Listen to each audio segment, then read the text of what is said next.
But Peter, great to see you as always. We've had some fun so far. We had a little spirited Jameis Winston discussion. Let's see if we can have a spirited Tom Brady discussion.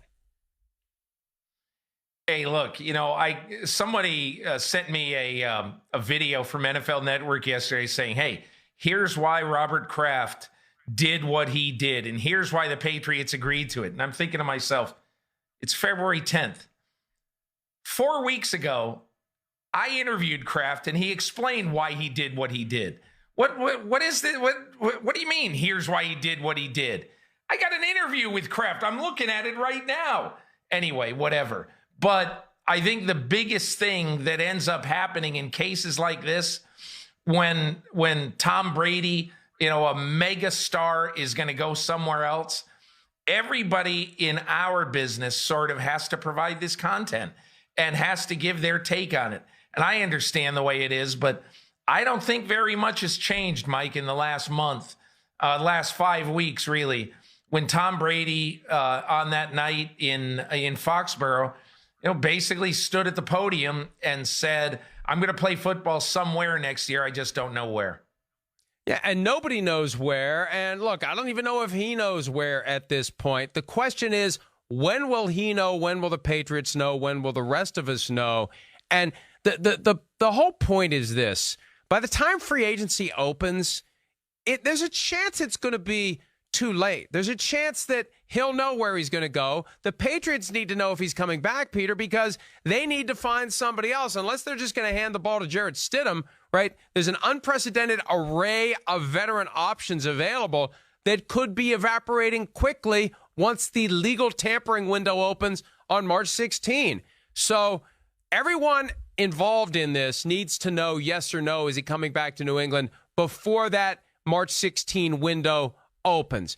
After that, that's when it gets a little bit interesting, and we touched on this last hour. Can Tom Brady really pull off a Reggie White type of a free agency tour? Remember Reggie White, the first big free agent? He was exempted from the franchise tag because he was one of the named plaintiffs in the antitrust lawsuit that paved the way for true free agency, or at least as true as it's ever going to be in the NFL. And he went from city to city and town to town, and God told him to sign with the Packers, so he eventually did. Can Tom Brady really pull that off? Because you're going to have teams saying, hey, Tom, we need to know what you're going to do because we got somebody else lined up, and he's going to go somewhere else, right? Brady's the first domino, and it's a big, giant domino that's going to help figure out where all these other guys land. Could he really pull off making, and wouldn't that be the ultimate power move, Peter? Making all these teams wait for him to decide what he's going to do before all these other dominoes begin to fall. 26 years ago next month, Mike, I was on the plane with Reggie White and his agent, Jimmy Sexton, and also a friend of Reggie White's, Harry Galbraith, who was a guard. That was the Reggie White free agency tour. We went to Cleveland.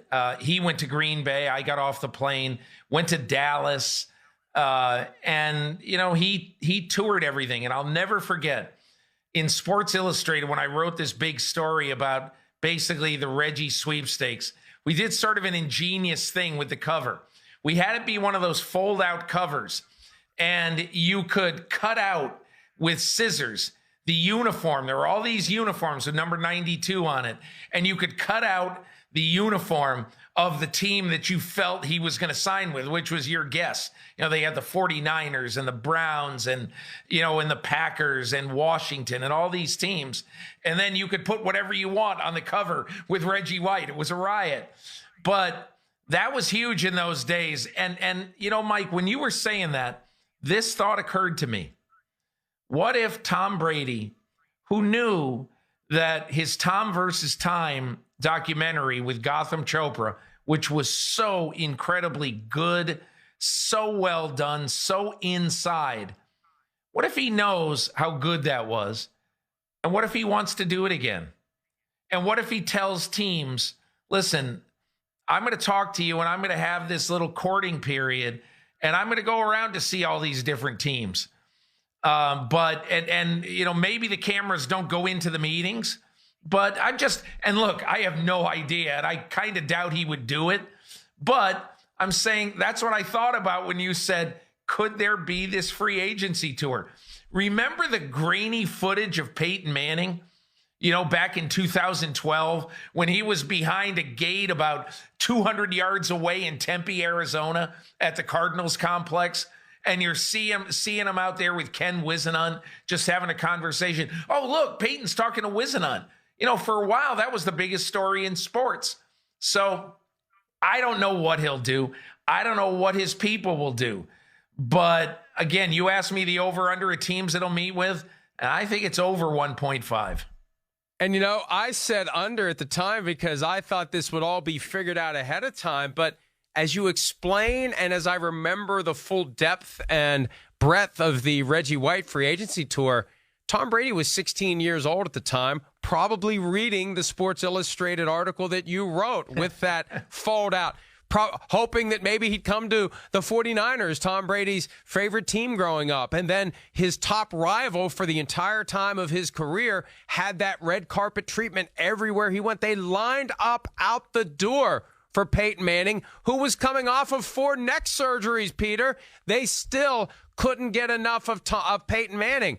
You combine those two, and you look at how Tom Brady has behaved the last month, and I'm not passing judgment. I'm not saying he's in the wrong here. I mean, hell, if you've got the juice, if you've got the power, and you've waited 20 years to get to this point, and this is part of the beginning of the end of your career, if you can start the final few years of your career with an unprecedented free agency extravaganza where you do visit multiple teams, where you do take cameras with you, where it makes Reggie White and Peyton Manning look like small potatoes, there's going to be a strong temptation to do it, right?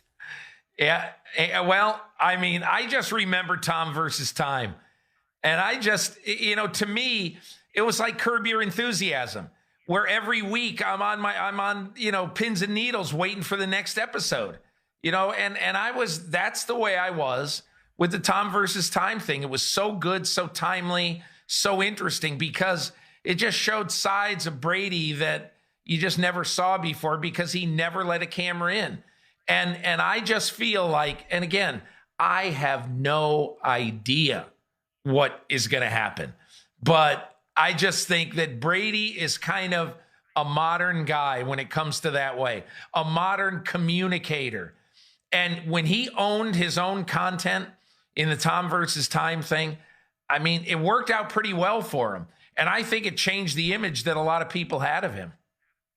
And so, Peter, I think that what we have here, and this has been a far more useful discussion than I ever would have envisioned, but when you consider his history, NFL history, his rivalry with Peyton Manning, and everything that we've seen, like so much is kind of hiding in plain sight with this.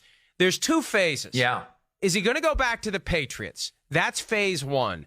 I think as a practical matter, that's the ship that has to sail before March the 16th. You either sign with the Patriots or you embark on the Reggie White, Peyton Manning free agency tour. I don't think the Patriots are still in play once the boat's out of the harbor. Do you agree with me on that? Probably. But I'm just going to say this, Mike. I don't think in this particular case that anything is set in stone, but I do have a pretty good feeling that we'll probably get to March 12th or 13th and know if there's any chance he's going to go back to the Patriots. And it's been reported, you've mentioned this before on the program, Adam Schefter said that the Patriots want to know before free agency begins because that's when, and it's not the start of free agency, it's March 16, the legal tampering period, because what happens, and I mentioned this before, but you need to understand this, folks, what happens is teams will start calling agents immediately. They've got their list of positions where they're looking for players. They have their ranking 1 through however many, and they call the first guy, and they say, here's our offer for your client, yes or no. I need to know right now. Why do you need to know right now? Because we're moving on to the next guy if you say no before that guy agrees to terms with someone else. That's how quickly it all moves. And the Patriots, if they're going to have to replace Tom Brady, again, unless they're fine with Jarrett Stidham, if the flow chart for New England, Peter, is very simple, Tom Brady, yes, then we have him. Tom Brady, no, it's Jarrett Stidham. They could wait for Tom Brady if that's the case. But if they want to go out and sign someone, they're not going to want to wait around for Tom Brady to make a decision unless they decide to, there's a chance that Tom Brady causes the whole process because of the importance of the quarterback position. Maybe everybody who has a shot at Tom Brady just tables everything. You get a moratorium on all quarterback contracts until Brady picks a team. I mean, anything's possible, Mike, and it's also possible that, by Brady picking a team, it's possible to me that only exacerbates the process. Because what happens if he picks the Las Vegas Raiders? And now all of a sudden that, if the Raiders cannot convince Derek Carr to be a good soldier and to sit for a couple of years, and I doubt they would anyway, they'd probably just let him go or try to get something for him, obviously. If that happens, then Derek Carr goes into the pool, and in essence, you've replaced one quarterback who probably is a starter somewhere, Derek Carr, with another quarterback who's maybe the greatest quarterback of all time. But that still means that the pool hasn't been reduced by one. It's even Steven. So, I mean, there's so many things that could happen with Brady, but even Brady signing somewhere may mean that there has not been any dilution of the product of quarterback in 2020. There may be some people out there saying, why are you spending so much time talking about this guy who's going to be 43 in August? His best years are behind him. Look, he's still got an extremely high level of skill and ability. We've seen that. He didn't have the help around him this past year, but he can still play at a high level. He is one of the best quarterbacks, if not the very best quarterback in the history of the game, and he's intent on playing for 3 more years. And wherever he goes, Peter, the tickets are going to be sold out. The suites are going to be sold out. The jerseys are not going to be able to make them fast enough. This guy's still one of the top sellers with his jersey, even though every Patriots fan who was ever going to buy one of these damn things keeps buying them. You put him on a new team. Can you imagine? Can you imagine how many Brady jerseys are going to be sold in the first day? It's going to take a month to fill all the orders. Raiders. Especially if it's the like if it's the Chargers, okay? I mean, people are going to buy that jersey. If it's the Raiders, people around the world are going to buy the jersey. And so my feeling is that, and look, I don't know. I mean, if it's the Bucs, how many people buy it versus the Raiders? I have no idea. And I'm sure Tom Brady doesn't give 2 hoots. But I just think that there are so many dominoes that could fall. I was joking with another pro football writer the other day. I said, do not take a March vacation this year. Not do it, because your March is going to be like your January. That's all there is to it. It's usually that, okay, you work a little bit around free agency and then, for a couple of weeks, you take it easy and then go to the league meetings. But now this time it's going to be mayhem throughout the month. Hi, I'm Mike Tirico, and thanks for watching. Make sure to hit subscribe for the latest news and highlights from NBC Sports.